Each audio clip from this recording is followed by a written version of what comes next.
Cuando cae la noche, las leyendas despiertan, sombras que susurran tu nombre, pasos que te siguen en la oscuridad y secretos que jamás debieron contarse.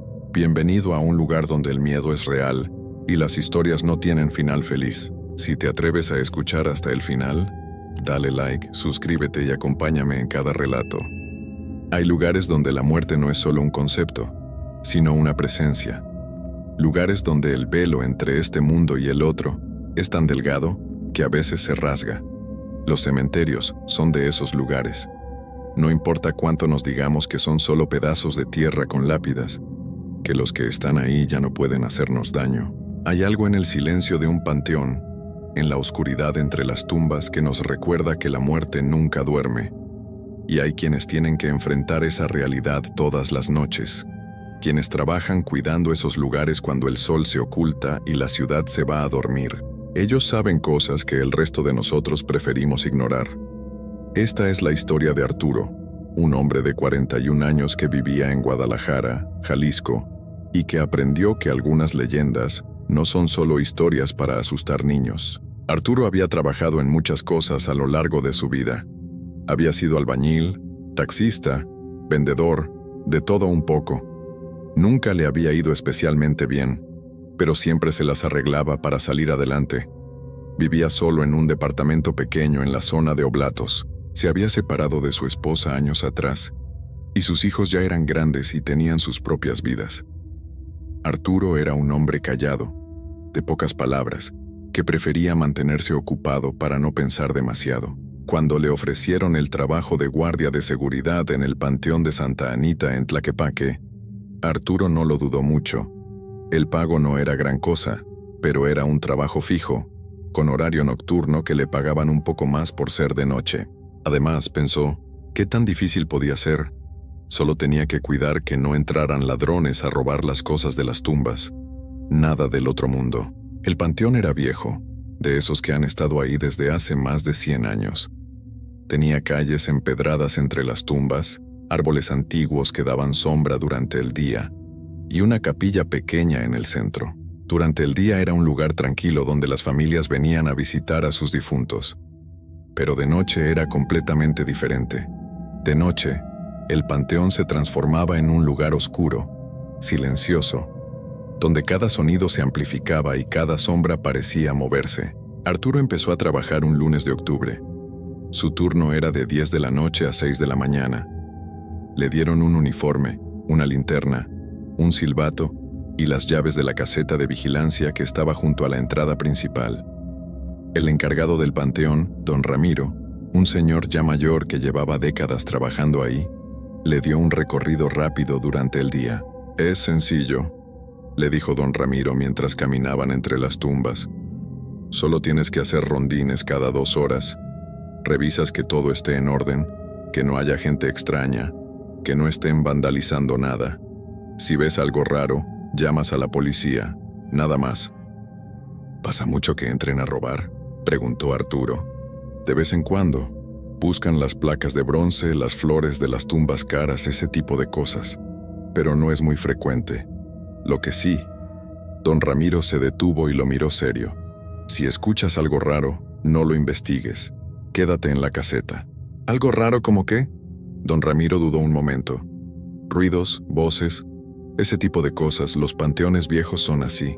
Uno escucha cosas, pero no es nada. Solo quédate en tu caseta y ya». Arturo asintió, aunque la advertencia le pareció extraña, pero no le dio mucha importancia. Don Ramiro era un señor mayor, probablemente medio supersticioso. La primera noche de Arturo fue tranquila. Llegó a las 10, se instaló en la caseta, que era un cuarto pequeño con una mesa, una silla, un calentador y una ventana que daba hacia el interior del panteón. Hizo su primer rondín a medianoche, caminando por las calles principales del panteón con su linterna, revisando que todo estuviera en orden. No vio nada fuera de lo normal. Tumbas, lápidas, silencio. Volvió a la caseta y pasó el resto de la noche viendo videos en su celular y tomando café. La segunda noche también fue tranquila. Y la tercera. Arturo empezó a relajarse. Esto era fácil. No entendía por qué don Ramiro le había advertido sobre ruidos raros. El panteón era silencioso como una tumba, nunca mejor dicho. Fue en la cuarta noche, un viernes, cuando Arturo escuchó el primer sonido extraño. Eran las 2 de la mañana. Arturo estaba sentado en la caseta, medio dormido, cuando lo escuchó. Un sonido lejano, como madera crujiendo, como algo pesado moviéndose. Arturo abrió los ojos y aguzó el oído. El sonido se detuvo.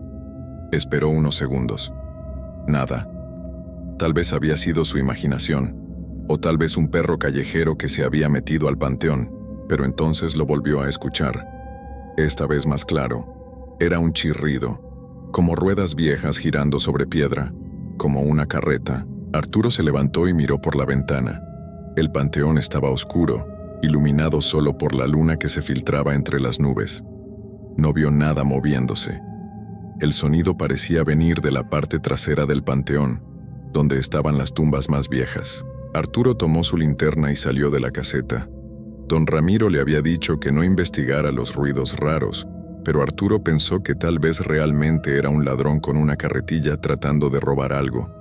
Era su trabajo checar. Caminó despacio por el camino principal, alumbrando con la linterna hacia los lados. El aire estaba frío y húmedo.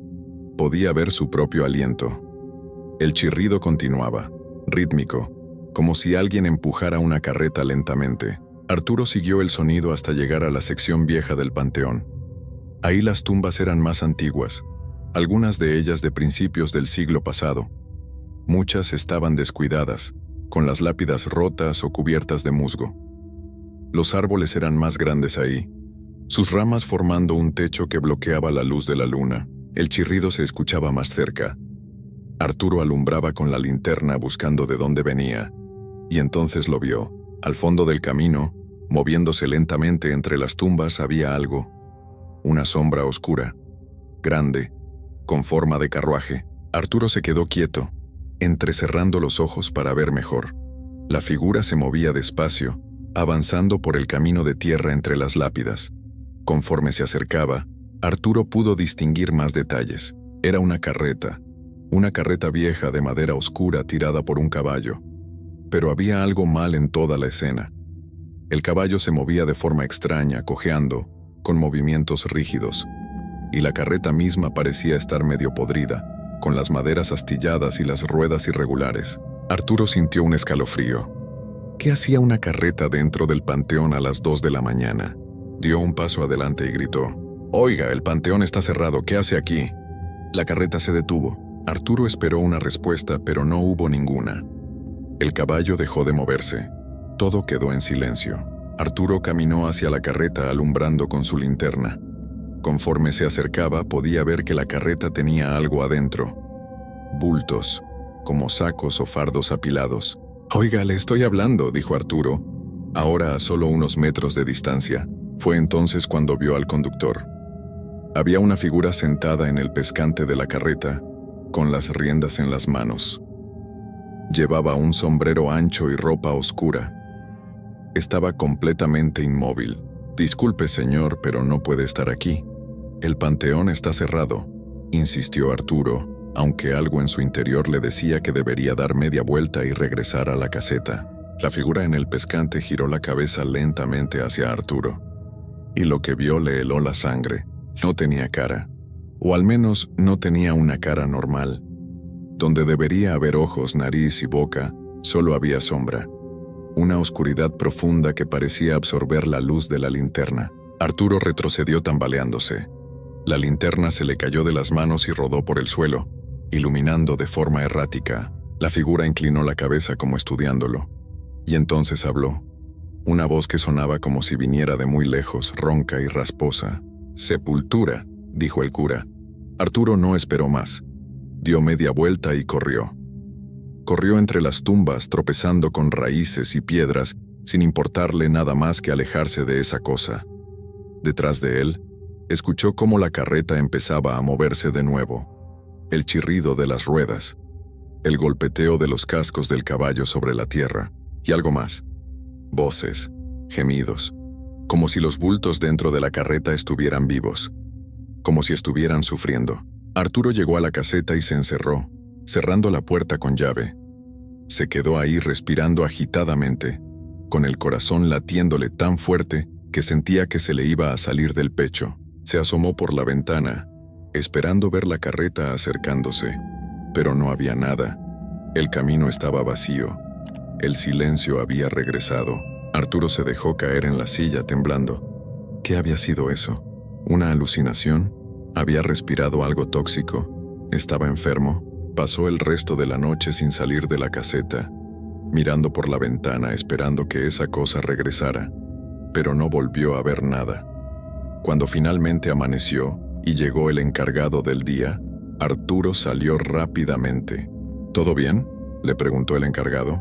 Arturo quiso contarle lo que había visto, pero las palabras no le salieron. ¿Cómo explicar que había visto una carreta fantasma? Sonaría ridículo. «Todo bien», mintió, tranquilo. Pero Arturo sabía que no todo estaba bien. Sabía que había visto algo que no debería existir. Y lo peor era que tenía que volver esa noche. Durante el día Arturo no pudo dormir. Se la pasó dando vueltas en su cama, pensando en lo que había visto. Buscó en internet sobre el Panteón de Santa Anita, a ver si encontraba algo. Y lo que encontró lo puso peor. Había historias, leyendas, sobre una carreta de la muerte que recorría el panteón.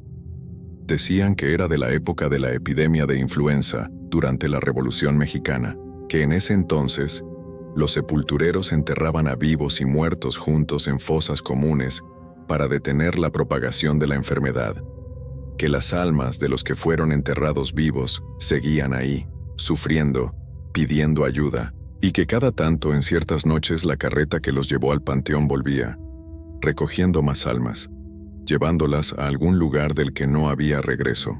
Arturo cerró la computadora sintiéndose enfermo. No quería creer en esas cosas, pero lo que había visto era real, tan real como el miedo que todavía sentía. Esa noche, cuando llegó su turno, Arturo casi no fue. Estuvo a punto de llamar y decir que estaba enfermo, que no podía ir, pero necesitaba el trabajo, necesitaba el dinero. Así que fue. Don Ramiro estaba ahí cuando llegó, preparándose para irse. «Arturo, te ves mal», le dijo el viejo. «¿Estás bien?» Arturo lo miró directo a los ojos. «Anoche vi algo, una carreta con un conductor sin cara». Don Ramiro no se sorprendió. Solo asintió despacio como si hubiera estado esperando que Arturo dijera eso. «La carreta de la muerte», dijo en voz baja. «Yo también la he visto. Varias veces. En todos los años que llevo trabajando aquí».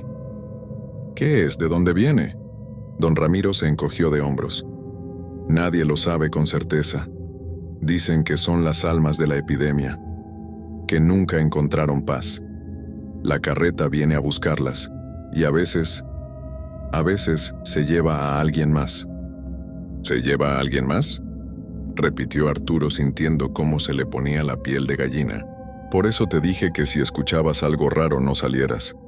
La carreta busca almas, y si te ve, si te reconoce, puede marcarte. Puede que no te lleve esa misma noche, pero regresará por ti». Arturo sintió que las piernas le temblaban. «¿Cómo sé si me marcó?». Don Ramiro lo miró con tristeza. «Lo sabrás. Empezarás a escucharla todas las noches, cada vez más cerca, hasta que una noche, cuando menos lo esperes, estará ahí. Y no podrás escapar. ¿Y qué hago? ¿Cómo me deshago de eso?». El viejo negó con la cabeza. «No lo sé. He visto a 3 guardias antes que tú. Los 3 vieron la carreta. Los 3 dejaron de venir después de unas semanas. Nunca supe qué les pasó». Arturo sintió que el mundo se le venía encima. «¿Por qué no me lo dijiste antes?». «Porque la mayoría de la gente nunca la ve. Trabajan años aquí y no pasa nada. Pero algunos tienen mala suerte». Don Ramiro se fue, dejando a Arturo solo en la caseta. Arturo se sentó mirando el panteón oscuro a través de la ventana, preguntándose si debería simplemente irse y no volver nunca. Pero se quedó, tal vez por terquedad, tal vez porque una parte de él no quería creer que todo eso fuera real. Las horas pasaron lentamente. Arturo no salió de la caseta para hacer su rondín. Se quedó ahí sentado, bebiendo café tras café, tratando de mantenerse despierto y alerta. Cada ruido lo sobresaltaba. el viento moviendo las ramas de los árboles, un gato maullando a lo lejos, el crujido de la madera vieja de la caseta, pero la carreta no apareció esa noche, ni la siguiente, ni la siguiente. Arturo empezó a pensar que tal vez había sido suerte, que tal vez la carreta no lo había marcado, que tal vez don Ramiro solo trataba de asustarlo con historias viejas. Pasó una semana completa sin incidentes. Arturo empezó a relajarse de nuevo. Hacía sus rondines con normalidad, revisaba el panteón, todo estaba tranquilo. Incluso empezó a burlarse de sí mismo por haberse asustado tanto. Pero entonces llegó el viernes de la segunda semana. Arturo estaba en la caseta cerca de las 3 de la mañana cuando lo escuchó. Ese chirrido inconfundible. Las ruedas de madera sobre piedra. El golpeteo lento de cascos. Se levantó de golpe y miró por la ventana. Al principio no vio nada, pero el sonido se acercaba, cada vez más fuerte, cada vez más claro, y entonces la vio. La carreta emergió de entre las sombras del camino principal, moviéndose lentamente hacia la caseta. El caballo cojeaba con ese andar antinatural. El conductor sin rostro estaba sentado en el pescante, las riendas en sus manos. Arturo retrocedió de la ventana con el corazón acelerado. «No puede ser real», susurró. «No puede ser real», pero la carreta siguió acercándose. Y conforme lo hacía, Arturo pudo escuchar algo más. Voces, gemidos, lamentos que salían de los bultos dentro de la carreta. Sonidos de sufrimiento, de dolor, de desesperación. La carreta se detuvo justo frente a la caseta. Arturo se quedó paralizado, mirando a través de la pequeña ventana. El conductor sin rostro volteó la cabeza hacia él. Esa oscuridad, donde debería haber una cara, parecía mirarlo directamente, atravesándolo. Y entonces el conductor habló. Esa misma voz ronca y lejana. «Arturo». Arturo sintió cómo se le erizaba cada pelo del cuerpo. La cosa sabía su nombre. «Arturo, tu lugar está listo». «No», gritó Arturo. «Aléjate de mí, no soy para ti». El conductor inclinó la cabeza. «Todos somos para mí, tarde o temprano». La carreta empezó a moverse de nuevo, pero esta vez no se alejaba. Empezó a dar vueltas alrededor de la caseta. Una vuelta, 2 vueltas, 3 vueltas. El chirrido de las ruedas era constante, hipnótico. Los gemidos se hacían más fuertes. Arturo se tapó los oídos gritando para no escuchar, pero los sonidos se filtraban de todas formas. Era como si vinieran de adentro de su propia cabeza. Después de lo que parecieron horas, pero probablemente fueron solo minutos, la carreta se detuvo. El silencio regresó. Arturo esperó unos segundos y luego se asomó con cuidado por la ventana. La carreta se había ido. El camino estaba vacío, pero algo había cambiado. Arturo podía sentirlo. Había una marca en la puerta de la caseta, un símbolo que no había estado ahí antes. Era como una cruz invertida con líneas extrañas alrededor. Estaba raspado en la madera, profundo, como si alguien lo hubiera tallado con una navaja. Arturo tocó la marca con el dedo. Estaba fría, más fría que el resto de la puerta, y en cuanto la tocó, sintió algo. Una punzada en el pecho, un dolor agudo que le quitó el aire. Se alejó de la puerta respirando con dificultad. Sabía lo que significaba eso. La carreta lo había marcado. Don Ramiro tenía razón. Ahora vendría por él. Arturo salió corriendo de la caseta en cuanto amaneció. No esperó al relevo. No recogió sus cosas. Solo se fue. Llegó a su departamento temblando, se encerró y se metió a la cama, pero no pudo dormir. Cada vez que cerraba los ojos escuchaba el chirrido de las ruedas, los gemidos, la voz del conductor llamándolo. Pasó todo el día despierto, mirando el techo, tratando de pensar en qué hacer. Llamó al trabajo y dijo que renunciaba, que no volvería. La secretaria le dijo que al menos tenía que ir a firmar su renuncia y recoger su pago, pero Arturo le dijo que se lo enviaran por correo, que no iba a regresar a ese lugar. Pensó en salir de Guadalajara, en irse a otro estado, en alejarse lo más posible del panteón. Pero algo le decía que no serviría de nada, que la marca ya estaba puesta, que la carreta lo encontraría sin importar dónde estuviera. Esa noche, Arturo se quedó en su departamento con todas las luces prendidas. Puso música para no escuchar el silencio. Se preparó café para no dormirse. Tenía miedo de lo que pasaría si se quedaba dormido. Pero cerca de las 3 de la mañana lo escuchó. Desde la calle, el chirrido de las ruedas, el golpeteo de los cascos. Arturo corrió a la ventana y miró hacia abajo. Su departamento estaba en un 3er piso. La calle debajo estaba vacía, iluminada por las farolas. Pero entonces la vio. La carreta apareció doblando la esquina. Se movía lentamente por la calle, como si estuviera buscando algo. Buscándolo a él. Arturo se alejó de la ventana, el corazón latiéndole tan fuerte que le dolía. «No puede entrar aquí», se dijo a sí mismo. «Estoy en un edificio, no puede subir». Pero entonces escuchó algo que le heló la sangre. Pasos en el pasillo. Pasos lentos, pesados, subiendo las escaleras. Y ese chirrido. Ese maldito chirrido de ruedas ahora dentro del edificio. Arturo corrió a la puerta de su departamento y la aseguró con el cerrojo. Puso una silla contra la puerta, luego la mesa. Cualquier cosa para bloquearla. Los pasos se acercaban, cada vez más cerca. Arturo podía escucharlos claramente ahora. Y las ruedas. Imposiblemente, las ruedas de la carreta raspando el piso del pasillo. Se detuvieron frente a su puerta. Arturo retrocedió hasta quedar contra la pared del fondo, mirando la puerta aterrado. Hubo un momento de silencio. Y entonces, alguien tocó. 3 golpes lentos y pesados. «Arturo». La voz del conductor se filtró por debajo de la puerta. «Es hora». «Vete», gritó Arturo. «No quiero ir contigo, déjame en paz». «No puedes escapar, una vez marcado, siempre marcado». La puerta empezó a vibrar. La silla y la mesa que Arturo había puesto se movieron solas, deslizándose hacia los lados como si fueran de papel. El cerrojo hizo un clic y la puerta se abrió lentamente. En el pasillo, iluminado por la tenue luz que entraba desde la ventana del edificio, estaba el conductor. Su figura alta y oscura, con ese sombrero ancho. Y detrás de él, imposiblemente, estaba la carreta, dentro del pasillo.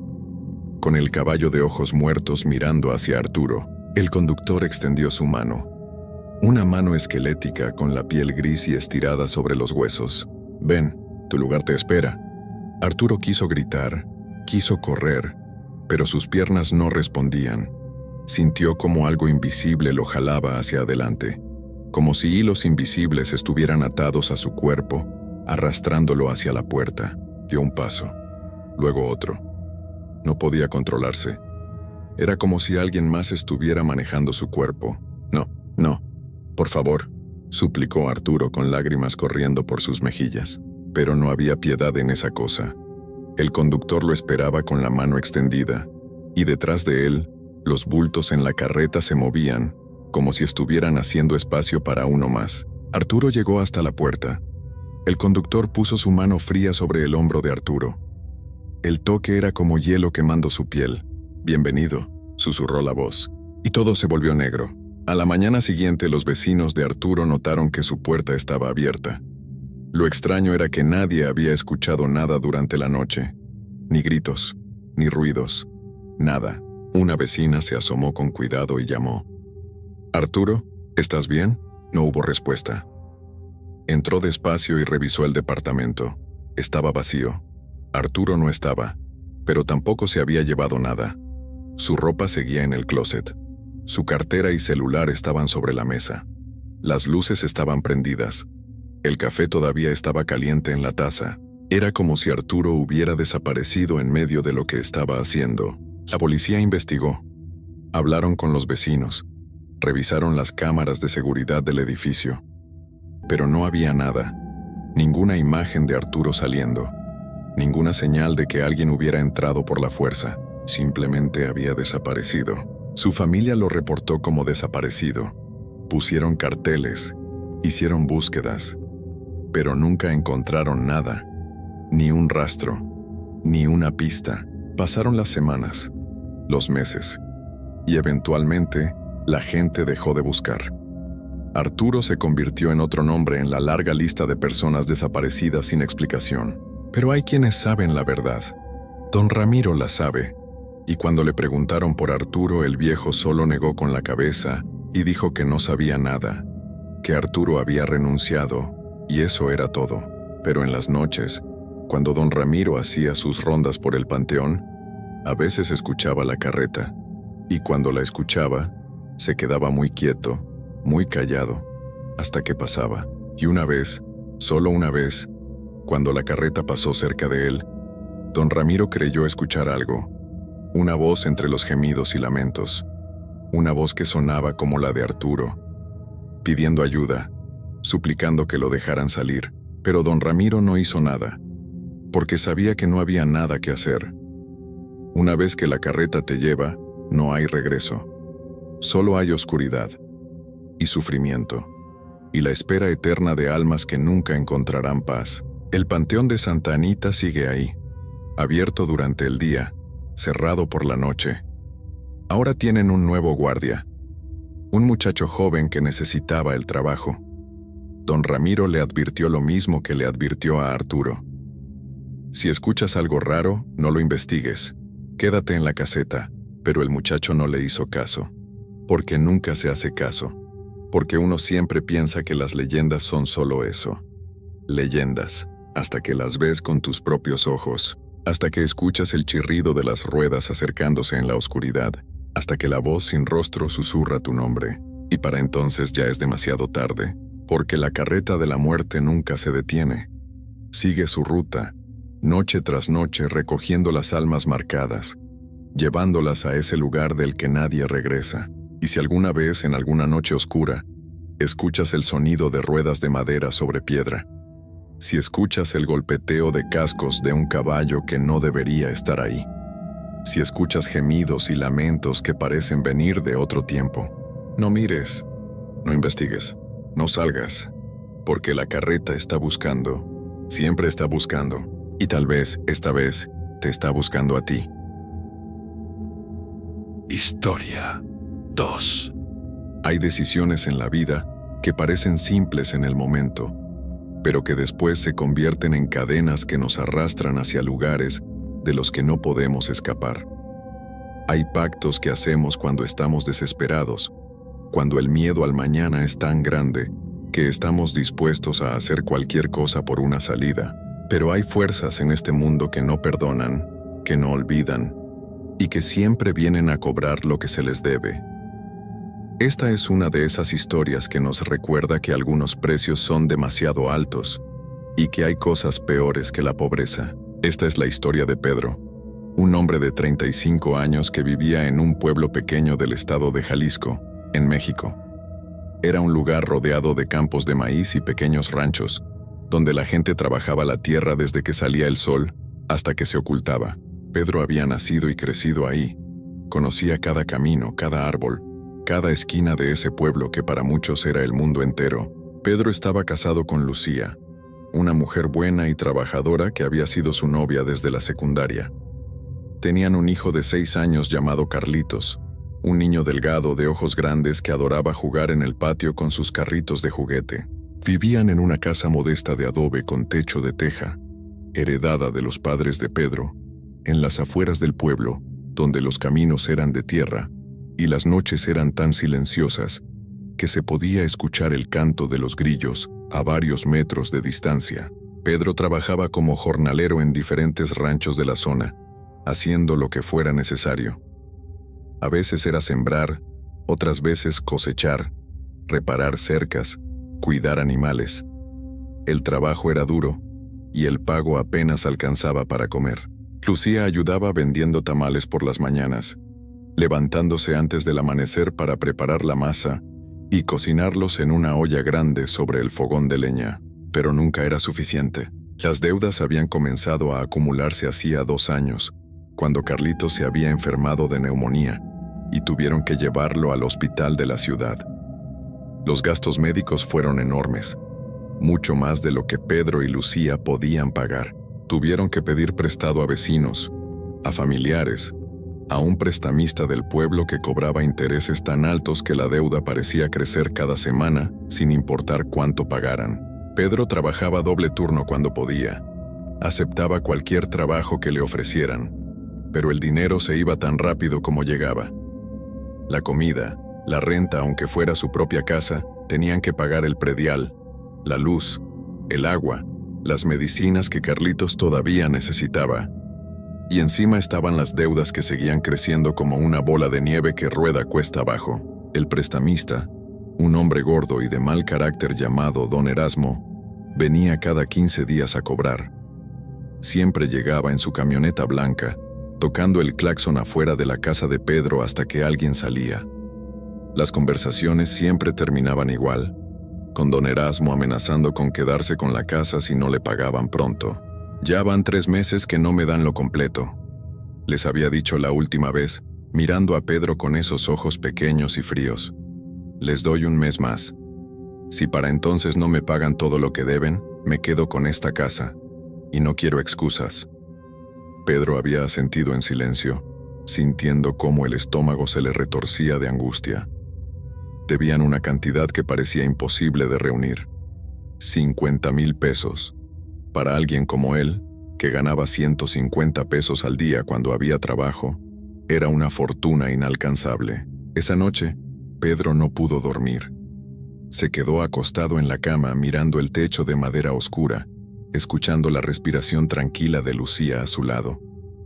Pensaba en su hijo, en su esposa, en la casa que estaba a punto de perder. Pensaba en el futuro, en dónde vivirían si Don Erasmo cumplía su amenaza. No tenían a dónde ir. Los padres de Lucía habían partido años atrás, y los de Pedro vivían en una casa aún más pequeña con sus otros hijos. Fue entonces cuando recordó la historia que le había contado su abuelo hace muchos años, cuando Pedro era apenas un niño, la historia del charro negro. Su abuelo se la había contado una noche en que estaban sentados afuera de la casa, mirando las estrellas. Le había dicho que cuando alguien estaba verdaderamente desesperado, cuando no había ninguna otra salida, existía una forma de conseguir lo que necesitabas, pero venía con un precio. Hay un ser que aparece en los caminos oscuros, le había dicho su abuelo con voz grave, mirándolo con ojos serios. Un hombre vestido completamente de negro, montado en un caballo del mismo color. Dicen que es el mismo demonio, o uno de sus emisarios. Si lo invocas correctamente, si haces el ritual como debe ser, él puede darte lo que pidas. Dinero, poder, lo que sea. Pero nunca te lo da gratis. Siempre cobra. Y lo que cobra es más valioso que cualquier cosa que te pueda dar. Pedro había escuchado esa historia con los ojos muy abiertos, sintiendo un miedo delicioso que solo los niños pueden sentir ante los cuentos de terror. Pero su abuelo no estaba sonriendo. Hablaba con total seriedad. «¿Y qué es lo que cobra?», había preguntado Pedro. Su abuelo había guardado silencio por un largo momento antes de responder. «Lo más preciado que tienes. A veces es tu alma, a veces es algo más, pero siempre es algo que no puedes recuperar». Pedro había olvidado esa conversación durante años. Era solo un cuento, una leyenda que los viejos contaban para asustar a los niños. Pero ahora, acostado en su cama en medio de la noche, con el peso de las deudas aplastándolo, esa historia regresaba a su mente con una claridad terrible. No podía estar considerándolo en serio. Era una locura. Los demonios y los pactos con el diablo eran cosas de películas, no de la vida real. Pero mientras más pensaba en ello, más desesperado se sentía. ¿Qué otras opciones tenía? Ya había pedido prestado a todos los que conocía. Ya estaba trabajando tanto como su cuerpo aguantaba. No había más que hacer. Durante los siguientes días Pedro no podía quitarse esa idea de la cabeza. Preguntó discretamente a algunos viejos del pueblo sobre la leyenda del charro negro, haciéndolo parecer simple curiosidad. Todos conocían la historia. Algunos se reían y decían que eran puras tonterías. Otros se ponían serios y le advertían que nunca, jamás, intentara hacer contacto con esa entidad. «Ese no es un juego», le había dicho don Jacinto, un anciano de 80 años que vivía solo en una casa al final del pueblo. «Yo conocí a un hombre que hizo ese ritual hace como 40 años. Consiguió todo el dinero que quería. Se volvió rico de la noche a la mañana. Pero un año después su hija desapareció. La encontraron 3 días más tarde en el bosque, No voy a decir cómo, pero fue terrible. El hombre se volvió loco de la tristeza. Terminó ahorcándose en su propia casa. Pedro sintió un escalofrío al escuchar eso, pero la desesperación era más fuerte que el miedo. Solo faltaban 2 semanas para que se cumpliera el plazo que don Erasmo le había dado. 2 semanas para conseguir 50,000 pesos o perder su casa. Una noche, después de que Lucía y Carlitos se durmieron, Pedro salió de la casa en silencio. Había conseguido la información que necesitaba. Don Jacinto, a pesar de sus advertencias, le había dicho cómo hacer el ritual. Tal vez porque vio la desesperación en los ojos de Pedro, o tal vez porque sabía que Pedro lo haría de todas formas, con o sin instrucciones. «Tienes que ir al cruce de caminos en el Bosque Viejo», le había dicho don Jacinto con voz temblorosa. «El que está pasando el cerro, donde se juntan 4 senderos. Tienes que ir a medianoche. Lleva una vela negra, tabaco y una moneda de plata. Entierra la moneda en el centro del cruce. Enciende la vela. Fuma el tabaco y sopla el humo hacia los 4 puntos cardinales. Luego di en voz alta lo que quieres. Y espera. Si él decide aparecer, lo hará. Pero Pedro, por favor, no lo hagas. No vale la pena». Pero Pedro ya había tomado su decisión. Caminó por más de 1 hora en la oscuridad, con una pequeña mochila colgada al hombro, donde llevaba las cosas que necesitaba.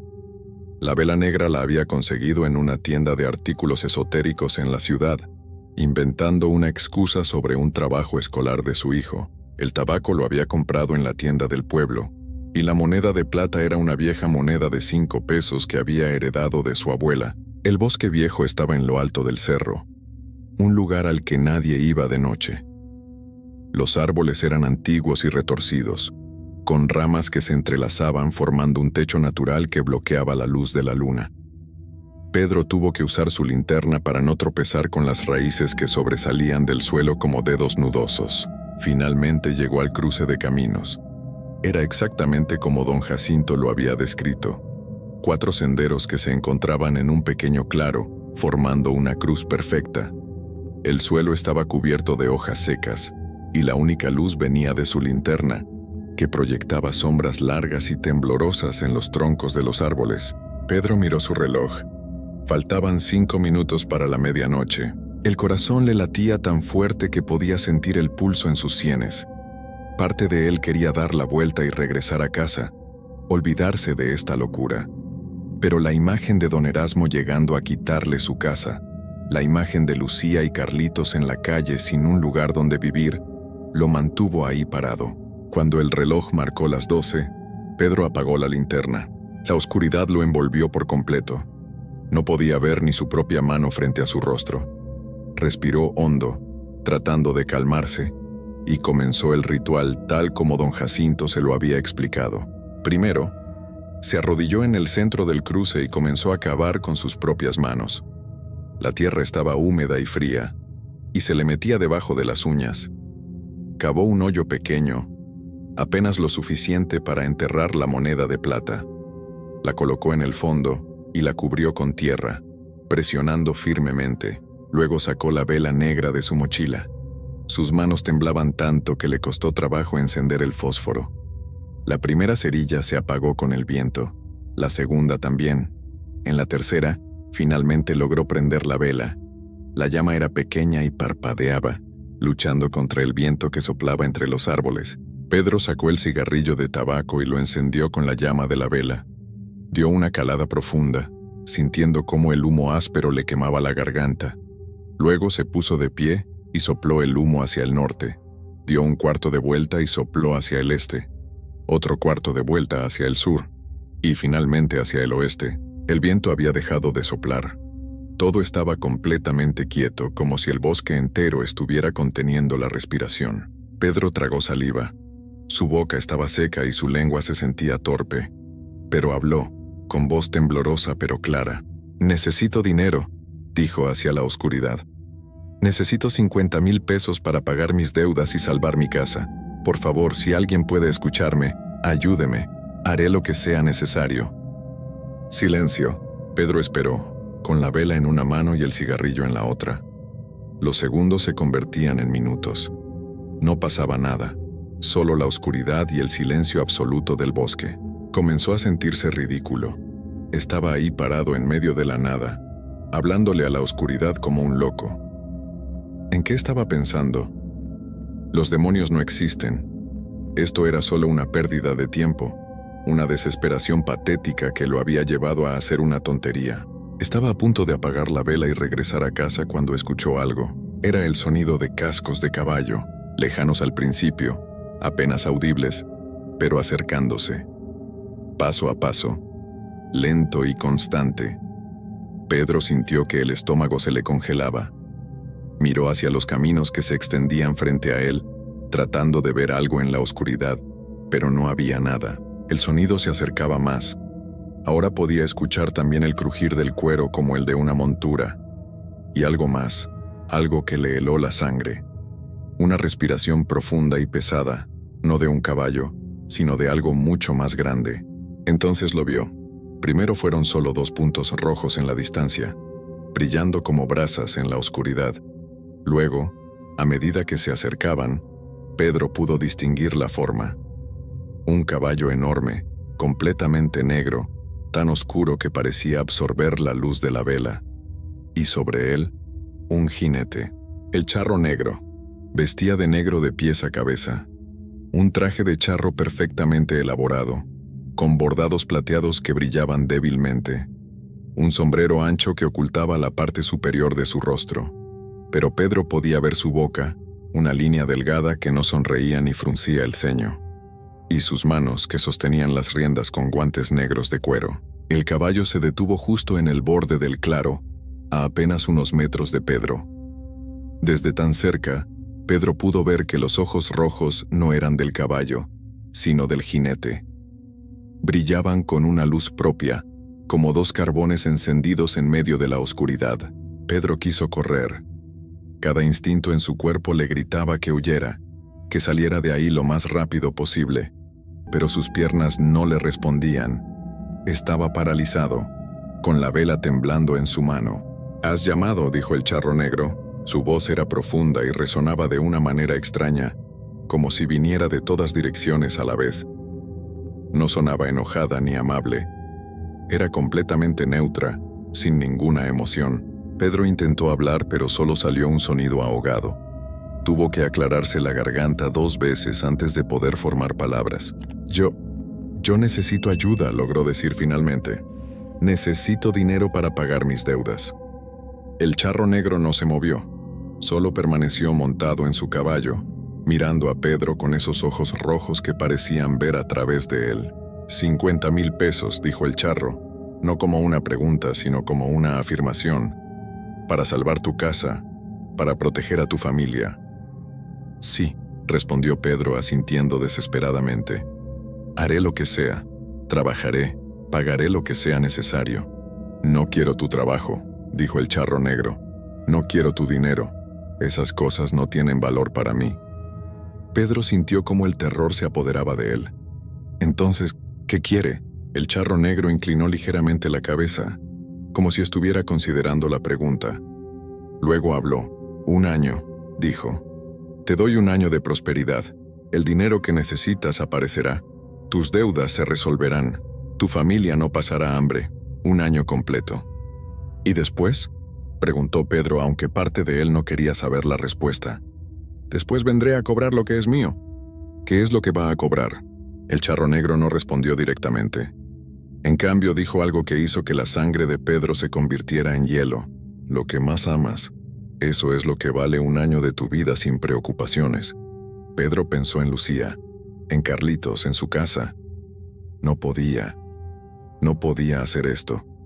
Era demasiado. Pero antes de que pudiera decir que no, antes de que pudiera retractarse, el charro negro extendió una mano enguantada. ¿Aceptas?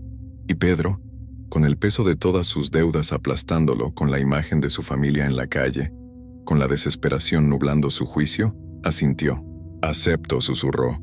El charro negro cerró su mano, como si estuviera atrapando algo invisible en el aire. Luego tiró de las riendas de su caballo. El animal se dio la vuelta, y sin otra palabra, El jinete se alejó por el mismo camino por el que había venido. En segundos, había desaparecido en la oscuridad, y el sonido de los cascos se fue apagando hasta que solo quedó el silencio. Pedro se quedó ahí parado, temblando, con la vela casi consumida en su mano. ¿Qué había hecho? ¿Realmente había pasado o lo había imaginado? Se sentía mareado, enfermo. Caminó de regreso a casa en un estado de shock, apenas consciente de sus propios pasos. Cuando llegó ya estaba amaneciendo. Se metió en la cama sin hacer ruido, y Lucía ni siquiera se despertó. Al día siguiente, Pedro se levantó sintiéndose como si todo hubiera sido un sueño terrible. Fue a trabajar como siempre, tratando de olvidar lo que había pasado en el bosque. Pero cuando regresó a casa esa tarde, Lucía lo estaba esperando con los ojos muy abiertos y una carta en la mano. «Pedro, no vas a creer esto», le dijo con voz temblorosa. «Llegó una carta del banco. Dicen que un familiar lejano tuyo que vivía en Estados Unidos falleció y te dejó una herencia, 50,000 pesos. Está depositado en una cuenta a tu nombre. Solo tienes que ir a recogerlo». Pedro sintió que las piernas se le aflojaban. Tomó la carta con manos temblorosas y la leyó. Era real. Todo era real. El banco, el dinero, todo. El charro negro había cumplido. Los siguientes meses fueron los mejores de la vida de Pedro. Pagó todas sus deudas.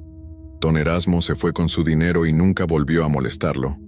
Pedro incluso consiguió un trabajo mejor en un taller mecánico del pueblo, con un sueldo fijo y prestaciones. Lucía pudo dejar de vender tamales tan temprano y dedicar más tiempo a Carlitos.